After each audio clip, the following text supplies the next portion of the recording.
Hello everyone, welcome back to the Social Club. We're going to be discussing boards. That sounds really uninteresting, but it's not. It's exciting and fascinating. Just love Scrabble. Yeah, exactly. Monopoly boards, gas boards, water boards. No, James and Sam join me for this one. It's an interesting topic. I'm trying to think how best to frame this, James. In fact, you pitched this one. Yeah, I like this one because there's an article by Jacob Steinberg, I think his name is. Am I right? And that's the correct and that's how you must say it. Yeah, it's pronounced Steinberg. And he was talking about Crystal Palace in particular, actually, in De Boer, about how it's like it was the quick thing. So they haven't scored a goal yet.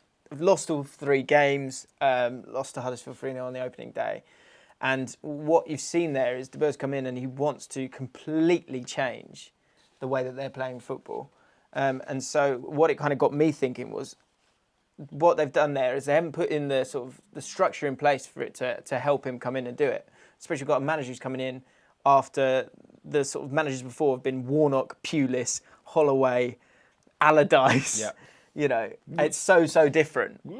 And they've now just put in a director of football. So what it kind of got me thinking was that they've put Dougie Freedman in as the director of football. Absolutely. They've put Mr. Championship centre forward, and I'm not saying he might be the most cultured man the world's ever known, but I think the point you're trying to say is that they're trying to fundamentally, as a change the identity of a football club without doing the foundation work in one transfer window, which got me to think about the sort of the board and when your general success as a club does it come from the manager each time, or is the board to blame sometimes for a manager's plight? Because managers are quite quickly got rid of.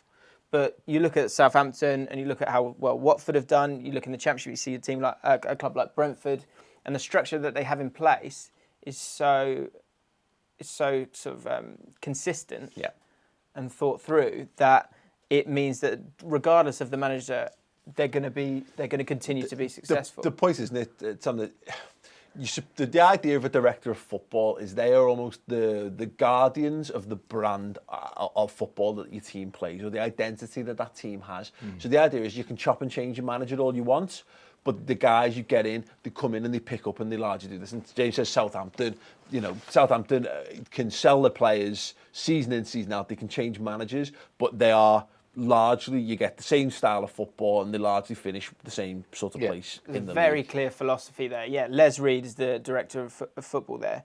And it's very well understood that if you are the manager, you do report into that director of football. And although you're not picking the team, there's something I remember watching this thing, the Brentford sporting director was talking about, and he was saying that the day-to-day that's the player's responsibility, like the games and the manager. The month by month is the manager, and then year by year is the director of football. Yeah. And so that's why I think that the director of football in certainly Premier League teams is so underrated now. I think it's a real necessity for most teams in the Premier League. It's what me and you were talking about on the train up. As far as my knowledge of what a director of football actually did, it was somebody who really took control of transfers. But is it someone who literally throughout the year directs the football direction of that club? Is that what he's supposed to be doing? He's the man with the philosophy. It's more, yeah. Then why the hell is Dougie Freedman above Frank de Boer then? Yeah, that seems incredibly odd. And it seems unfair for de Boer to come into something when if you knew you were going to have de Boer, I mean, I guess that is the one thing you can say to them, which is fair, is Allardyce just decided he didn't want to do it anymore. But for them to try and make such a big change, and for his head to be on the chopping block, it seems really unfair. You see it with football. I remember seeing when Brendan Rodgers came in and he wants to play a passing brand of football. Like Liverpool, I've had that passing the football in the DNA for 30 years. Prior to that, now we'd had a few bumps along the road.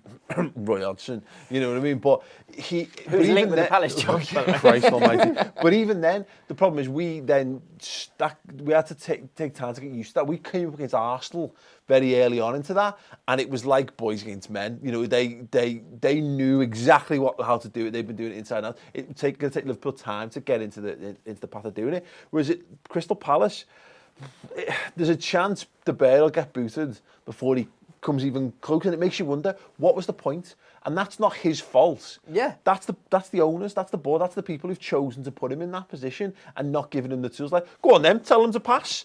Well, for fuck's sake, it's just not, I mean, great, you can tell players to pass, but ultimately... They've got the squad for it. Yeah, you know, players are just better at different things, and if you've got a squad that was built by Sam Allardyce to get you out of a relegation dogfight... Yeah. You know, and it wasn't even built by him, to be fair, as you say. You've got a track record. Now, they haven't had a foreign manager in place, and it's, you know, it doesn't guarantee the styles, but Attilio Lombardo was the last foreign manager Crystal Palace had. You know, you're going back to, what, 20 years since that was the case. Yeah. It's not fair to expect the Bear, whether he's good enough to do it or not, is almost irrelevant at this point. To ask him to come in and do that is a stupid expectation, I think. But if you're looking at a Premier League club trying to change identity with a new manager, you look at what Stoke did when they went from Tony Pulis to Mark Hughes. I didn't really know that Mark Hughes had that sort of style of football in him, but they completely changed their style of play. But it worked to a point.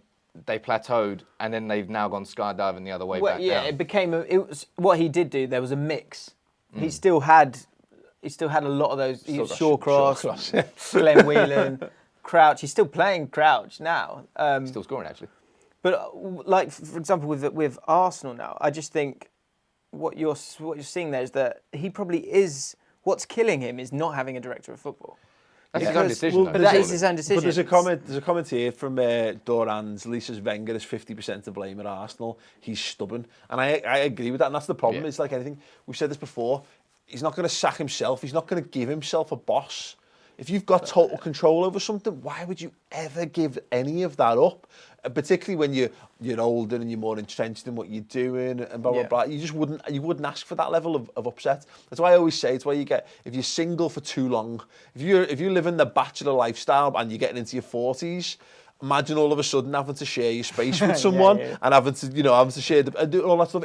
That's why you struggle. I've always thought about. I think the Arsenal situation is a bit unique in the fact that I feel Wenger's self-interest now, in his mind, are just as important, if not more important, than Arsenal's, which is why I feel they're in such a bad cycle that they can't get out of it. And it's the board's fault for not getting rid of Wenger. Yeah, but this is exactly the thing. It's the board have allowed him to be in this position. That's on them, because it's not, again, not Arsene Wenger's fault. He's not going to sack himself, he has got that much control. It's not his fault. He's engineered it, but someone has allowed him to engineer it and allows him to persist with that level of control. And you kind of, you know, Wenger as being at the forefront of modern football initially, but what you're seeing now is I thought this was quite interesting. That he said.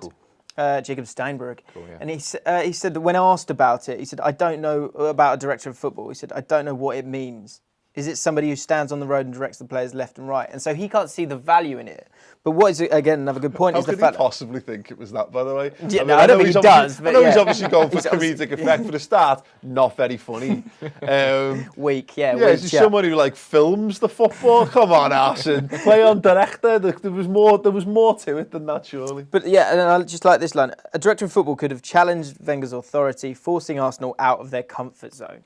And I think that's the use of it. Yeah. Now, you know what it is? It's like, and just you get occasional stories in music. I think if you become a musician, you become famous, and you make loads of money, and you're dead successful, whatever, and you come to sit down and write your 10th studio album, you'll just shit anything out because you think it's good, and no one will tell you at that point that what you do is not good because you outstripped everything else anyone around you's going to do. Yeah. Whereas every now and again you get a producer comes in and goes, no. Yeah, come and try this. Do that a bit fun. That's exactly. You don't need to totally and utterly. You don't need to change every band member. You don't need to do all this, but you just need someone else a bit higher up to go. Let's tweak the sound of that. Let's try and make it a bit different. It's about accountability, isn't it? And I think the same goes for a director of football. QPR, we've got Les Ferdinand, and he has not been a successful director of football for us at this moment in time. You can kind of see what he's trying to do, but if it doesn't work out in the next 2 years, he needs to go because he's not a good enough director of football. This is the problem. I think in England, they think director of football is like an ambassadorial role. Yeah. So I think that's why Dougie Freedman's is there at Palace. And maybe I'm wrong. If Crystal Palace fans are watching, let us know in the comments. We'll come to you for a few things in a second. Maybe he has got more because he's been around. He's played for a number of clubs over there might be an understanding. Every year. But similarly, Les Ferdinand, you just want a role for Les Ferdinand because he's such an icon of QPR. However, maybe that's where they're doing it wrong. There was talk about now there was talk of Kenny Dalglish being Liverpool's for a while, which kind of made sense because again, this is the guy who understands the Liverpool way. He would never have hired Roy Hodgson as an example. He wouldn't have allowed it because he could see how ill-fitting he would have been for the football club. But interesting thoughts on this. Ty, what have you got for us so far? A few things about De Boer. He said, surely it's the Palace board being grossly incompetent and not really De Boer's fault. Why would you bring him in if you're not going to back him? It's the same as bringing in Bob Bradley for Swansea. Transfer Zone said, shouldn't De Boer be thinking about the job he's taken and doing research on the club? Maybe so, but I agree. We'll never know, won't we? But it doesn't shock me if people say maybe he's done the ultimate managerial hubris thing and come in and gone, you've got some good players here. I'll get them playing football. And he might think he's better at his job than he is. That is a possibility that we haven't really considered. Yeah. Well, remember he didn't exactly do very well at Inter, did he? He may have had a lot of success at Ajax, but Inter was his first big step. Yeah. Well, it's funny because I was actually going to mention Benitez at Newcastle this season and how it could be a similar situation where he's been promised X, Y, and Z, and then it's not materialised for him. But interestingly, Rafa, of course, had a very similar thing at Inter Milan where he was, it didn't work out for him in a very, very short space of time. But the reason this kind of explains the point in itself that you need to be ingrained in a philosophy. It did work at Ajax because he knew exactly how that club is run from top to bottom, and so it worked. And so that's what I think. Certainly, I mean, maybe less so. We were talking about it on the train up that Mourinho doesn't seem to have a clear director of football. No. But you wonder if there's something else behind the scenes. And I wonder if less so, Brendan Rodgers, when he's talking about Celtic, he said that they don't need one because maybe it's a bit more obvious who you're kind of going for. When you're the top clubs, you go for the top players. But any team outside, any mid-table side that wants to get somewhere. This is why Southampton, I think, is such a well-run club because when they lose Klein, they got Cedric in straight away. When they lose a centre-back, they get a new guy in straight away. Their philosophy is understanding of where their status is, and they know that if we lose Ronald Koeman, then we've got the next guy that we want. They know that they're going to need to replace people, and that seems so obvious. Yeah. But a lot of clubs don't do it. Yeah, the same goes for Atletico Madrid. If you're looking at the ability to replace players and somehow not lose the level that you're at, it's a bigger level, but it's the exact same thing.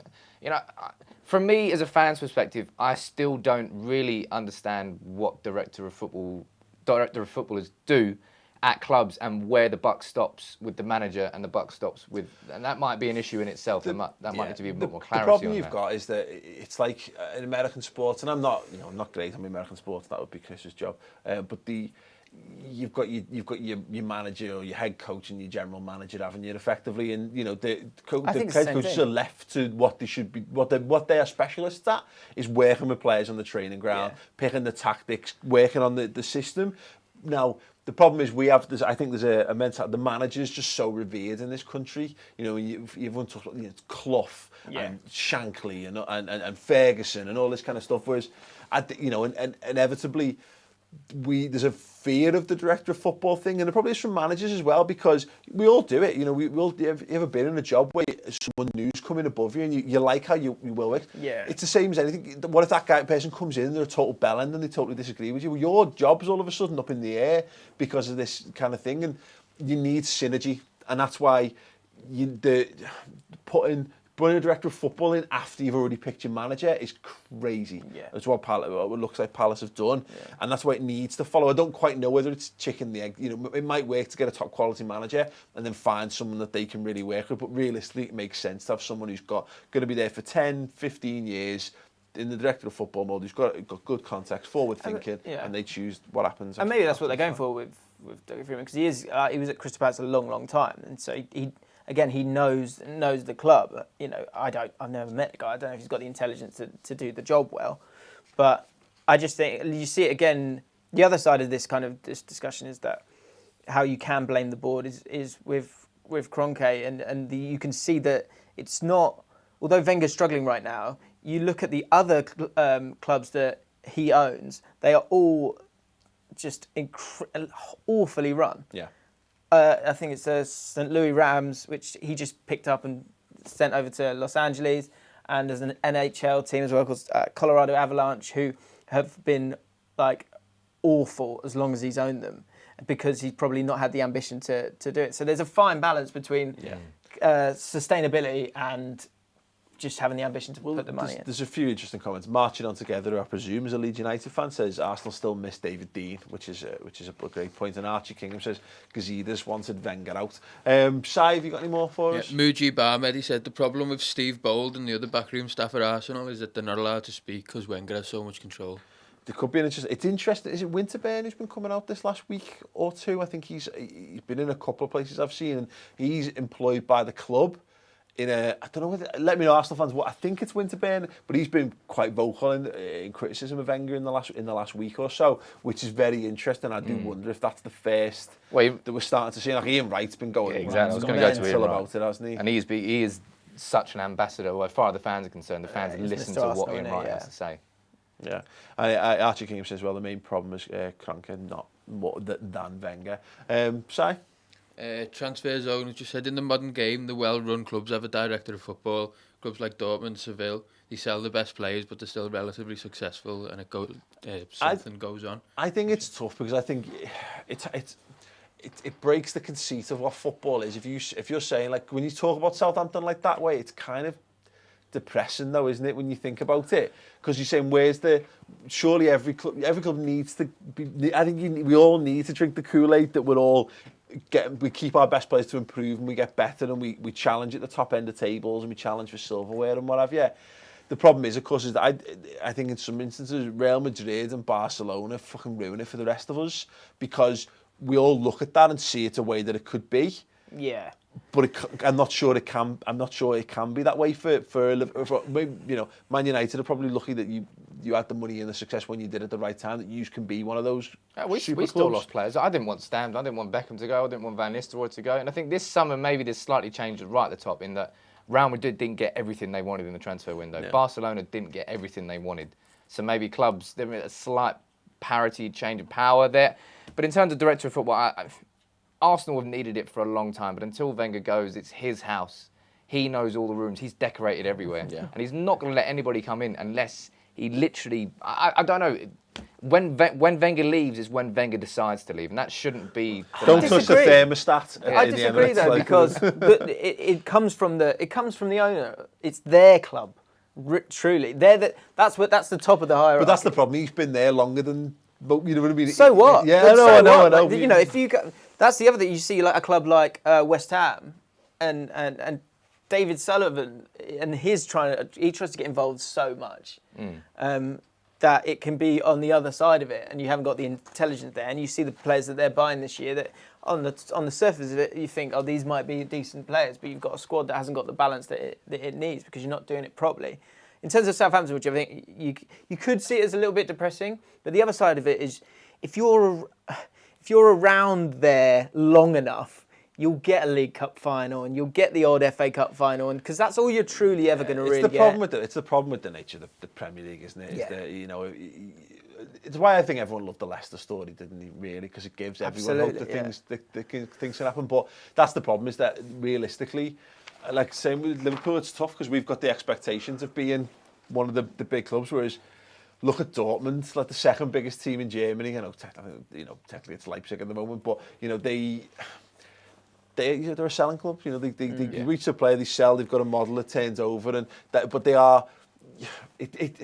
We've criticised Arsenal for not having more ambition, and yet, unfortunately, 95% of the football clubs in this country would love the consistency that Arsenal have had over the last 10 years, which is considered to be a failure of 10 years for Arsenal. So I don't know where you're really meant to fall down on. But do you know what? Leicester's the perfect example. They won the league, and did they win the league because of Ranieri, or did they win the league because of Steve Walsh finding N'Golo Kante and those guys? And so if you can find those two guys and make them work together well, then you can, shit can happen. It's a very interesting point. So we have one more comment anyway. before we go, please, sir. Explorer Tim, he says, director of footballs in England are generally quite poor because they lack the necessary skill to understand statistical analysis. Sorry, Les Ferdinand.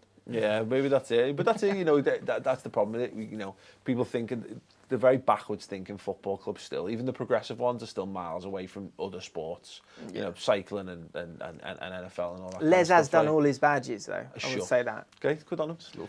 But no, but it's like people are afraid of in football. They're afraid of fans. They're afraid of laptops, and they're afraid of directors of football in this country. They're all things that this country are terrified of in football, and yet they're all the things that are.